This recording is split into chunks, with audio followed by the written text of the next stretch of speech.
Hello and welcome to a new webcast podcast from the Belt and Road Institute in Sweden.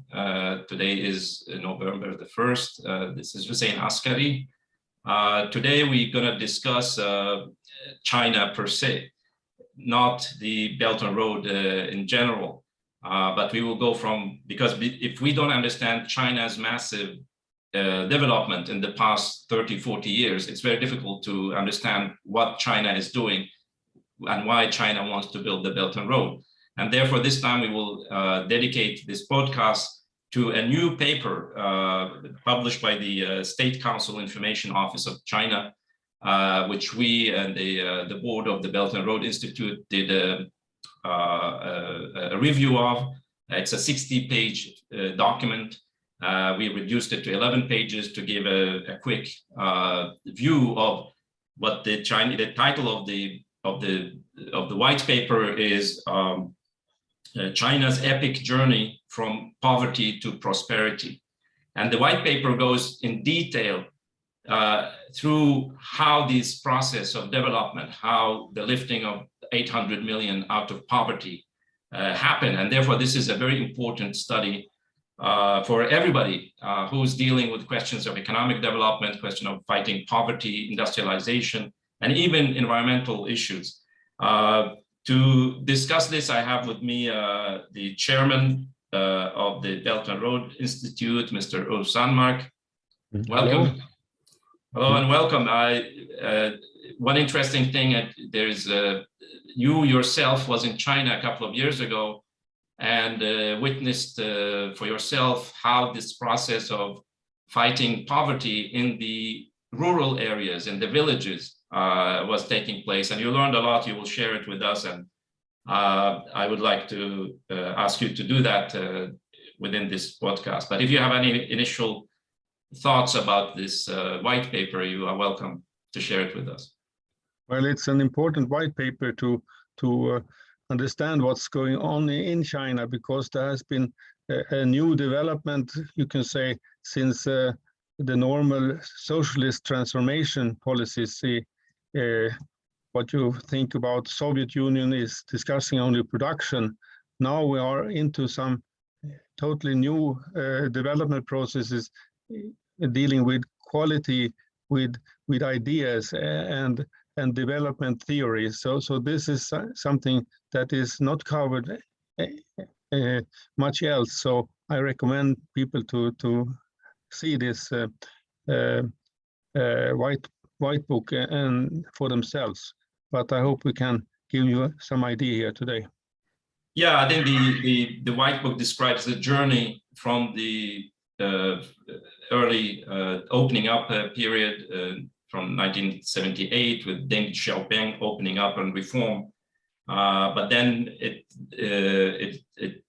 goes fast forward to the 2000s and gives a record of all the developments that have taken place and what was the thinking behind them. The paper also discusses certain challenges like the enormous income gap which was created initially and how that gap was bridged. There was the pollution problem, which everybody knows about, but they don't know about the other positive aspects. And then there is the challenge of innovation, because innovation and new technologies domestically produced has been a challenge for the Chinese economy. But we just want to give a general view of just the numbers in general. Is that the white paper says one fascinating, shocking thing is that while there's an echo here. At the beginning of the journey in the 1970s, 80% of China's population was living in rural areas, working in primary economic activity like agriculture, simple raw material extraction, fishing, and so on and so forth. That has changed to that 40% of the population in the rural areas moved to urban areas. And this amounts to hundreds of millions of people. And this is what one can say is the biggest immigration process in the history of the world.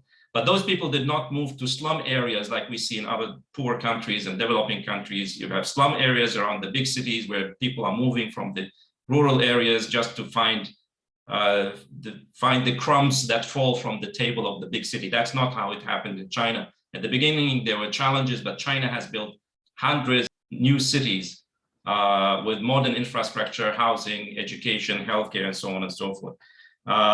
Then the income, the white paper says that the per capita income increased 100 times in China, and also compared to the rest of the world. China reached the global average already in 2017, which is about $5,800 per year. That's the international average. So China now has surpassed the international average and also lifted 770 million people out of extreme poverty. They managed that by 2020. That's why they say now we have reached the Xiaokan. The Xiaokan is relative or moderate prosperity. That was a term which was used by Deng Xiaoping to give everybody in China by the end of the century, or took longer time. Before it was translated in terms of how many dollars per day income the population had. But now there are different criteria for that. So anyway, China managed to get 800 million people out of poverty. The way this was managed and developed, it was not simply, that the usual idea that the rich people will give to the poor people. I'm sorry, some of these slides are in Swedish because we have done a Swedish version of this podcast. China, in this journey, built the world's most integrated and sophisticated modern infrastructure. China has built China has 146,000 kilometers of railways, of which 35,000 are high-speed rail, the highest in the world. You had, along with the railway road development, equally large highways to all parts of China. China has also built the world's largest water infrastructure, water management systems. For example, the South-North water transfer project, which is like 10,000 kilometers of canals, pumping stations, and so on, and tunnels, and so on. So to move water from the south, water-rich south, to the dry north. And this system transports 40 billion cubic meters per year from the south to the north of China. Now, this is almost as much as the Nile River brings to Egypt every year. So this is a massive achievement. China has built some of the biggest hydropower plants in the world, the Three Gorges Dam, which has an installed electricity generation capacity of 22,000 megawatts. It has the second largest in the world, the Baihetan hydropower produces 16,000 megawatts. You have 5 of the biggest hydropower plants in the world are in China. China has also become the world leader in the so-called renewable energy, solar and wind. But one important thing to remember that China, although most of the power generated in China is from coal power, its objective into the future is to develop and increase the share of nuclear power in its energy mix. Now, China has so far 51 reactors, large reactors up in operation. They have 18 under construction. And also China has also developed its own domestic technology for nuclear power. So it's completely independent of the rest of the world, but also is investing heavily in fusion power, which is the clean and cheap power of the future. So China has also moved from it is still the factory of the world, but it has moved from low quality, low value added quality to high quality industrial production. And still the world is dependent on China in many aspects. China has built its own domestic space program with fantastic missions to the moon, the far side of the moon, to Mars, and now they are building their own space station. All this in very, very short period. And now China wants to become the world leader in very high quality technologies, information technology, robots, aerospace, aeronautical equipment, flight, maritime equipment, shipping, including building modular small reactors that run the ships instead of other fuel oil. We have modern transport equipment. It's the world leader, of course, in high-speed railway, and maybe in magnetic levitated high railways, power equipment, agricultural equipments, new materials, and biotech. China is going to be the world leader probably in biotech. Europe and the United States are still the world leaders, but China is in the race now, especially with the COVID-19 process. China is focusing heavily on these matters. So these are the normal numbers you get, but there are other important conceptual issues when it came to the fight against to eliminate poverty, the urbanization, the development of the rural areas, the idea of innovation. But one interesting thing is that there's a focus in the white paper, there's a focus on the question of culture, to build what President Xi Jinping calls a beautiful, harmonic society. So, Ulf, you have been, first of all, let's take the question of poverty. You were in China in 2019, I guess, yes. And you visited one of these projects for poverty elimination. What was so special about it? Yeah, it was outside Beijing in the Xinjiang province there, county. And there we had a privilege to have a group to see how the poverty alleviation program was working, what was the content of that.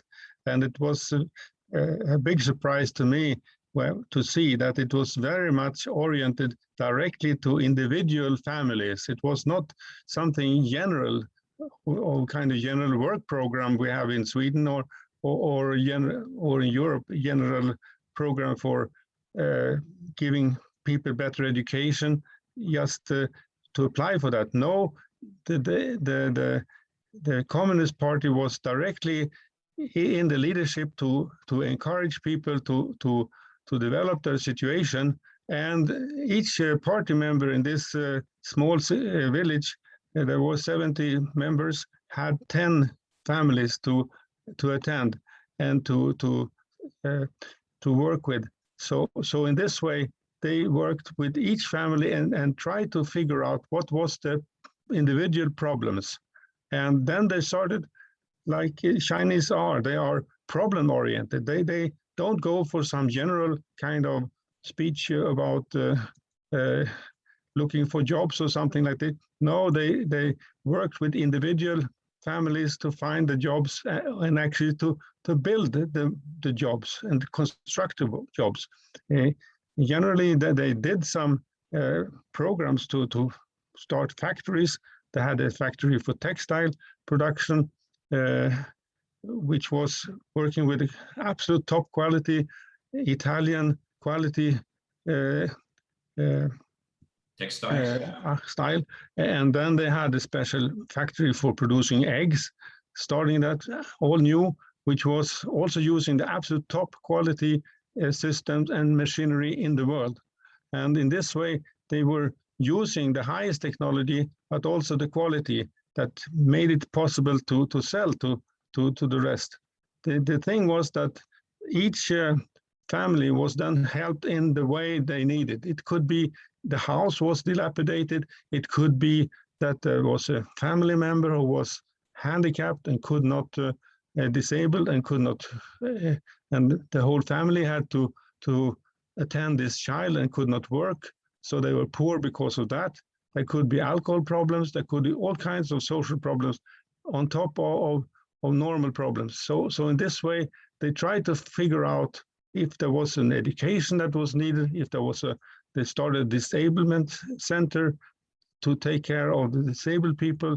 They started old people's home to take care of the old people that were poor And in this way, they work to put people to work. Even in this disablement center, the people who were disabled was trying to encourage to earn money. So everyone was supposed to be put on their own feet and try to earn their own money. Some people, it was like a kind of promotion of business entrepreneurship also. So if there was a possibility for a family to start a business, they could have a loan for that.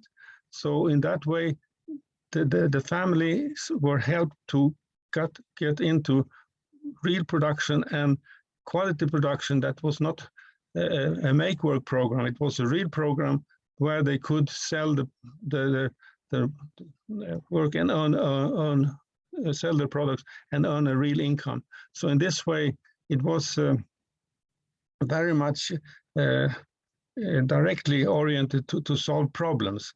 And this was very encouraging to see, because here in Sweden, we have people who are in social welfare for years, for decades even, and they are getting money all the time from the social welfare, but they never come out of it because they are not helped to get over their problem. They just are kept with the nose just above the water.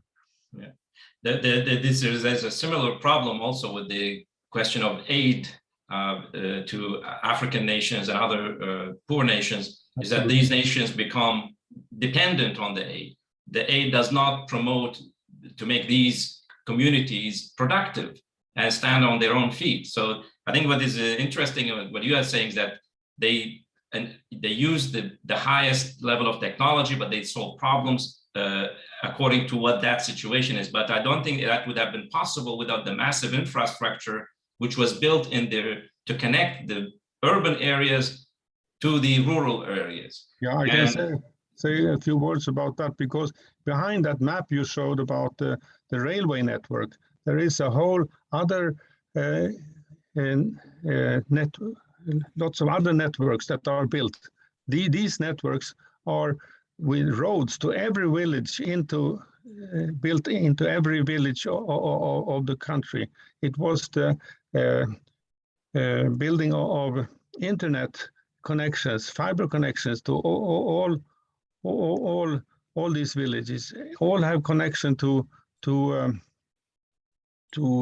electricity, to power, to 5G, or 4G at least, and many are now getting into 5G connections. And in this way, the rural areas are integrated on the highest technological level. They also have delivery systems for like DHL or something that goes into every village. In this way, the whole countryside is now being integrated into the economy. So, physically with this kind of infrastructure. Right. And that also makes that the poor people who are earlier considered a burden on society, now they are participating in the production process of the whole community. And I think in that sense, that's how China managed to become almost self-sufficient in food, because the development of the rural areas where the agriculture is, with modern technology, with the reforms, the land reforms, had enabled the farmers, a smaller number of people in the rural areas, to feed the whole Chinese people. Of course, China imports other, especially luxury food and so on, from other countries, but that has made a big difference. So the poor people are not a burden, should not be just supported with aid or give money, but that they should be enabled to become producers and become productive communities on their own. That leads us to the question of innovation, because one of the challenges the paper says has faced China, will face it into the future, is the question of innovation. The lack of innovation. President Xi Jinping already in 2015 or 2016 said in a speech that the insufficient level of innovation inside China is the Achilles heel of a great economy, a big economy like China. And therefore, there was a massive investment in not only in the education, but also into creating an environment for more innovation to take place in China. But Ulf, how do you think this is going right now, and how? Innovation is, of course, very important because it's also connected with the idea of free minds, of democracy, and so on. Because if you are doing an invention, you are finding out something, thinking about something that no one else has thought about in the whole world before. So this means that you have to have an absolute free mind, free possibility to think and to develop your ideas. And this is something that is very, very important for a society to continue. Lina LaRouche pointed sometime that you can help one generation to educate them with the help of your knowledge you have developed before. But to really develop the nation, you have to think about the grandchildren, because your children that you can train to do exactly like you do and imitate you, they have to know what you do if they are supposed to teach their children. So this means you have to have an absolute understanding of what are the physical principles, the ideas. And this means that to have, to say like President Xi says, the innovation is an Achilles heel. It's absolutely true, because you have to have this long-range idea of a process where new ideas are generated over generations. Yeah, but there is a now innovation, and in terms of, for example, new patents, how is that developing? Because the vision of China is that you don't have individual freedom, but and to be innovative, you need to have a certain space of freedom to be able to produce new ideas. But is that progressing? Well, first of all, you have people who have the possibility to read now. The analphabetism is eradicated. You have a school system for everyone up to 9 years of schooling. There are almost everyone are taking exams. There are 50% of the children going into universities. You have a whole new communication system with internet and other, which makes it possible for people to get to the knowledge and to develop the new ideas. And that's means that you have a possibility to develop ideas. And you see now how China is progressing. They are now close to being the top 10 of the world innovators per capita. They're now on number 14 of the global index of innovation. So that's the new patents produced, you mean? Yeah, for new patents. And if you look to the number of patents, they're already the biggest. So in this way, they are really the top, approaching the top. But what you have here in the background is, of course, also the old Chinese culture of perfection. We know from Chinese art, from Chinese handicraft, how they are into the idea of perfection and to develop new ideas and how to do it in the most beautiful and perfect way. And this is, of course, helping out when that kind of culture is mobilized on this level of high modern technology, modern research and science. You can really achieve something that makes the country a leader. Yeah. Good. We have one more point to take. It's a more conceptual point, but it leads us to the Belt and Road Initiative. Because although we are discussing only China, but there's one important concept. Now, we talked about the poverty alleviation, which we can learn from China how to do it. But when President Xi Jinping announced the Belt and Road, they called it the economic belt of the new Silk Road. That's the belt. And it's not trade routes like in the old times. Even in the old times, the trade routes were vehicles for cultural exchange, for modern for technological exchange, and so on. And but the idea is to build a development corridor. I can show you a concept. You mentioned sorry.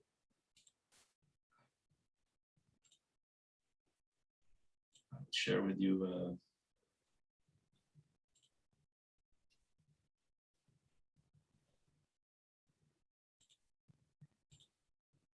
The concept of the development corridor. Now, this is, you mentioned Mr. Lyndon LaRouche. I mean, he's the late American economist. He developed this concept of the development corridor in conjunction with the developing of the idea of building a Eurasian and global land bridge. And the idea, and I think the Chinese have very clear understanding of this idea, is that you build a belt which is 100 to 150 kilometers wide, with the central features is you need to have transport, that's railways, roads, modern roads, water canals. If you have a river, that's perfect, already a natural vehicle. And then you build, of course, you have electricity and oil and gas pipelines, but also build new cities, new industrial zones, using even nuclear power, to be able to lift an area which you either have human resources or certain natural resources, but you lack the other ingredients. So you connect them to other regions and bring the other ingredients you need, like water, like transport in landlocked countries. For example, in Central Asia, they are landlocked, but also there's, for example, lack of water, there's lack of energy. They have a lot of gas and oil, but they cannot export it to the international markets. So in this way, what you do is you lift the whole region through introducing these corridors with modern infrastructure. And I think China had a number of corridors in the white paper. They named these corridors, like the Peking-Tianjin corridor. You have the Yellow River corridor they want to develop now further north. But also you have what we have here in the image is the Pearl River Delta, which has developed into one unit. It's like one city, but it's the total population is enormous. But these were a number of cities like Shenzhen, the major technological hub. You have Hong Kong on one side, you have Zhuhai, you have Guangzhou. All these cities are now connected as one economic unit and making it very, very efficient to transport goods and services and people and create a supply chain within that region. The more fascinating economic belt is the Yangtze River economic belt. The Yangtze River is the largest river in Asia. It's 6,300 kilometers long, but it cuts through 11, 12 Chinese provinces with 40% of all China's population living there, and it ends in Shanghai. But it has developed into a fantastic economic corridor or economic belt, with cities like Chengdu and Chongqing becoming massive industrial cities, which are now on the Eurasian Silk Road with the railways going. They're producing cars, they produce all kinds of industrial cities. So you have clusters of cities along the Yangtze River, and with the river for the transport, one of the most intensive transport rivers in the world. You have railways, you have highways, you have connection, but also at the same time, you have massive investment in the environment, making the whole region greener, but using modern technology. And this is one of the very important things that we will discuss now in conclusion. But this is the concept of the economic belt, which is embedded in the Belt and Road Initiative, or this larger idea, which we have is the Eurasian or World Land Bridge. But so you get an idea of where this idea of economic belt comes from and how China implemented it in a fantastic way at home. So this brings us to, because we talked about some of the challenges in China, you have the pollution problem. And the Chinese government and President Xi Jinping want to make the Yangtze River economic belt an example of how you can combine high quality development, high technology industrialization with a beautiful and clean environment. Yeah, the idea there is that go much beyond the idea of getting rid of pollution, what we discuss here in the West. They call for a beautiful environment, not just that the sky should be blue or the water clear and so on.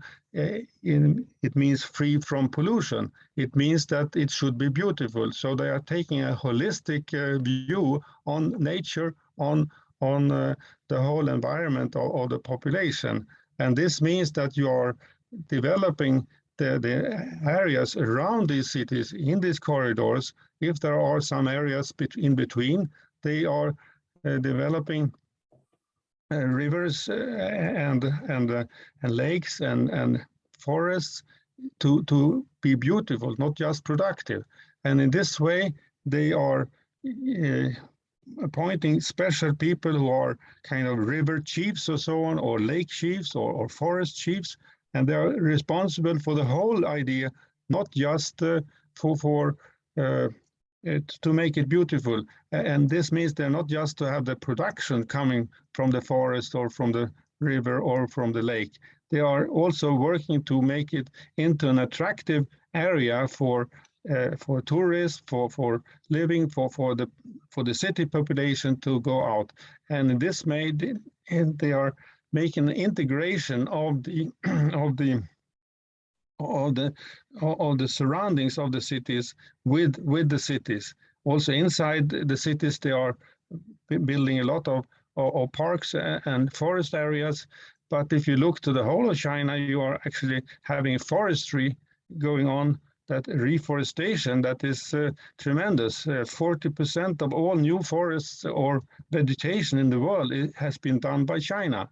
And this means that you are creating a beautiful nature and society, which is something much more than the discussion about environment, what we have here in the West. It's the development of the whole nation, and when you create this kind of development on the whole area, you are also making it possible to move things out of the cities. Here in Sweden, for instance, the banks are blocking infrastructure development because they want to have a high price on the houses and the real estate. They are speculating on the real estate. So they are blocking development of the countryside. Here in China, they are doing the opposite. As you can see from this white book, you can see that this means that people will be able to have a possibility to move between the cities and the countryside, to work from time to time in either place, and to do innovation, to do new business activities, and also for free time for taking care of your health, and also for your old retirement periods. And in this way, you are creating a use of the whole nation area and relieving the cities, and can develop the nation as a whole. Yeah, that's interesting. There's one more point which we learn from this white paper is you see very clearly that there is a process. You have stepping stones for China's development, which is clearly identified by the leadership, because as we said in the beginning, that in 2020, 2021, China have achieved what they call moderate prosperity in all respects. That was a goal. The next goal is the stepping stone is the China 2025. Before it was called the Made in China. Now the Chinese call it smart manufacturing in China. Then by 2035, China intends to achieve basic socialist modernization, when the levels of technological advancement, innovation, living standards are the highest in the world. That's next. And then by 2049, the plan is to build a modern socialist, this is a quote, a modern socialist country that is prosperous, strong, democratic, culturally advanced, harmonious, and beautiful. Why do you think they say beautiful in in this sense of? Well, it's harmonic in many ways. I mean, also in the economic sense, you can have a harmonic development, as you can see, for instance, in a balance between the countryside development, the rural and the urban development, but also in the different kinds of industries. If you develop a nation, you should have the whole spectrum of all kinds of different industries, technologies, different sciences, to be able to be not only self-sufficient, but to develop as fast as possible. And this is what we are losing very much in the West because of the monopolization and outsourcing. They're sending out whole ranges of scientific and technological areas, like shoe industry, like textile industry. We are losing that. But in this way, we are losing part of our ability to develop our technologies. Therefore, it's very important to have this full spectrum development of your industry. And when you have this kind of regions you develop, like this Greater Bay Area or the corridors, Yangtze corridor, you can get this kind of full spectrum industry areas, and you also can get. But there is an aspect of culture involved here. I guess that's one of the things that the white paper says, that there is a massive investment in culture, especially classical culture, yeah, exactly, to develop the aesthetic side of the community. Yes, exactly. And as you see, to what we have been speaking about, there's more and more quality discussion coming into the whole idea of the planning.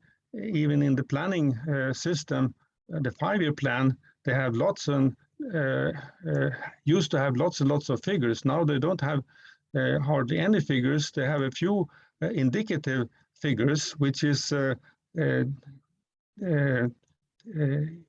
needed to develop the economy in the right direction. But then you have 5% of the gross national product going to culture. It means that you have massive culture development, and this is to create this quality development, this kind of ideas, the innovation and culture and science. It goes all together with artists. Schiller used to say that the only people who are free to think are the scientists and the artists. So you need to combine culture and science to have technology, to have innovation. And this is what is very significant in the Chinese development, which is not so known, and what you can see from this new white book. Yeah. Also, I mean, so we drew a number of conclusions from this in our review of the white paper. Is that the first point is that you cannot really copy the Chinese model. And I don't think it's China's intention to export its model to the rest of the world, because China's political and social system and its history is very unique. It's unlike any other country, because you have a top-down process of decision-making, of planning and vision, which goes then through the whole chain of command, from the president all the way down to the official in a small village, that everybody is oriented towards a certain goal.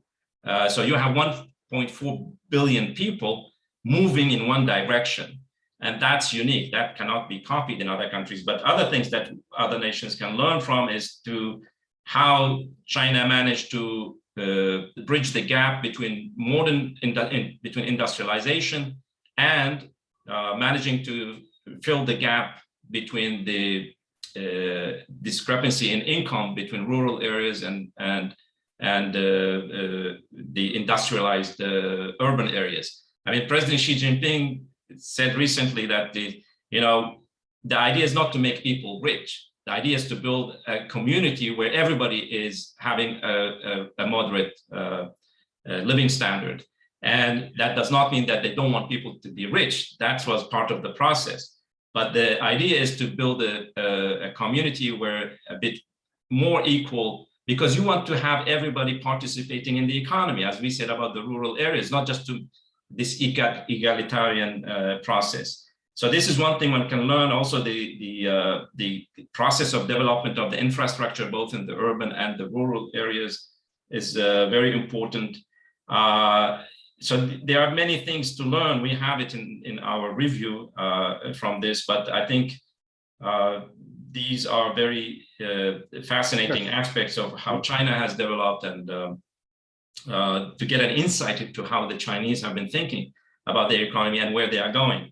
So we had some critical notes. For example, the white paper does not really say anything about how this whole process was financed, because the financing, the creation of credit for all these projects is a very important aspect.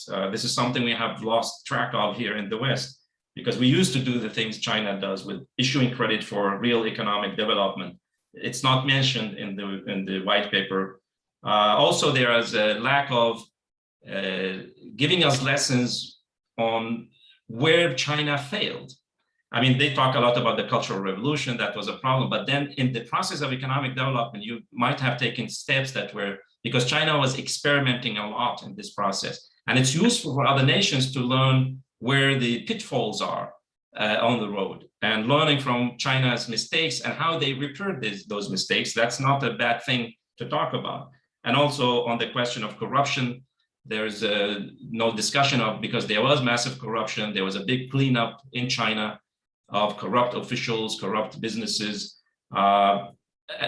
Ironically, President Xi Jinping was criticized for fighting corruption, because in the West, in the media, they said he was cleaning up the party from his own rivals. So he put his rivals in prison on charges of corruption, which is an interesting. So anyway, everybody should read the whole white paper, which is 60 pages, or read the review, but I don't know if you want to conclude the discussion of. Well, I think it's important to read the whole report, actually, because it is so much things in there which is not reported in the West, and especially this notion of quality, of beauty, and things like that, which is values that has to be conquered also in the West. We have to have a new renaissance of our culture in the West, of the Italian Renaissance, and each nation has had the Renaissance, the Arab Renaissance, and other nations. So in this way, we need to look how we can do this kind of renovation. What is important is to see China is building a nation. They are building not just one a productive system or so. They are building, making very complicated reforms, like the reform of telling the children not to study too much after school. They should do less of reading of their homework, and especially the studies of extra studies after school. They should play more. Was banned. They were told to play more. This kind is a very but complicated. Not on the video games and computer. Yes, exactly. It's a very complicated reform, but somehow they are able to do this kind of reform and not just discuss economy. Yes, that's interesting. Well, thank you all for joining me on this podcast. I thank you, our viewers, for being here. Please share this with your friends, and expect more podcasts and webcasts from the Belt and Road in Sweden. Thank you very much for watching this.